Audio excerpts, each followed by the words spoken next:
Welcome. This is another episode of Define It with the Dean. I'm the Dean. I'm Dean Fritch. I'm the Dean of the College of Humanities, Arts, and Sciences. And today we have Jenn Sheshko from the Department of Theater. And Jenn is going to give me a word. I will attempt to define it, and then she'll tell us what she thinks it means.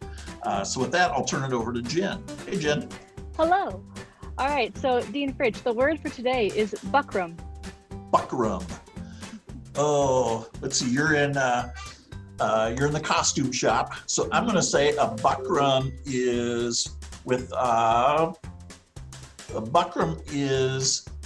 the model used to make a pirate's uniform, a pirate's costume. Oh, that's very specific. Yeah. All right. Well, I'm pretty good at balderdash. Obviously, yeah, that's awesome. So no, not really. So how about not every pirate costume has buckram, but it can? Okay. As buckram's actually a lot more general than that. Right. Buckram at its base, we use it in costuming, but it has a few other uses as well. It's a coarse fabric stiffened with starch that allows it to be soaked in water and reformed or shaped with wire. So buckram is actually a base on which to make clothing or costumes. Oh, wow. Yeah. And so buckram itself is actually like a grid of coarse fabric, in this case muslin, that's been dipped in starch or glue if it's being used in bookbinding or something else. I don't do a lot of that. I really only use it for millinery, for making hats. Okay. And so the examples I have for you guys today are a few different hats.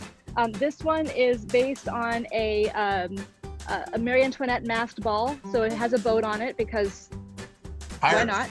And so in this case, it's been buckram that's been shaped and then shaped with wire.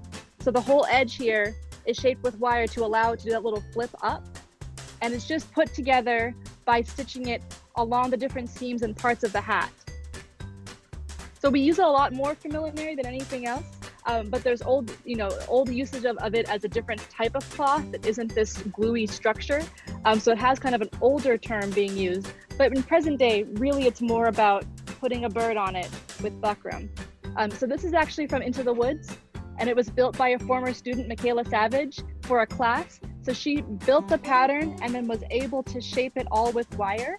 And then because it was for Jack's mom, who edited from the top of the stage and came down, we really wanted it to be a huge bird to like really read in the Gallagher Bluedorn. Right. You know? And so the nice thing is those are two examples of being shaped by wire but still flat, whereas this is not a hat for any other reason but then to make a hat. And so we were able to shape this buckram by wetting it and then letting it dry around something. So in this case, rolls of toilet paper. And that helped kind of keep the shape. And then the wire is what added, like, had the form kind of live by itself. And so buckram can be used a ton of different ways, and it's really how you manipulate it that defines the actual garment.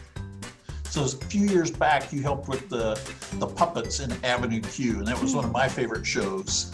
Did you use buckram at all in Avenue Q? Oh, trying to think back to that. The puppets?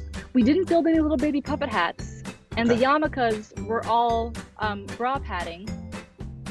And so I think with that one, that might have been a buckramless show. We've used a lot in Into the Woods. We used actually some in Trojan Women because we used some to help with building armor. And we definitely used some in Twelfth Night when we built hats for that Shakespearean period. Awesome. Well, thank you, Jenn. And next time I'm in the theater, I will be checking out the hats much more closely and trying to see if they have been built using buckram. Right on. So thank you.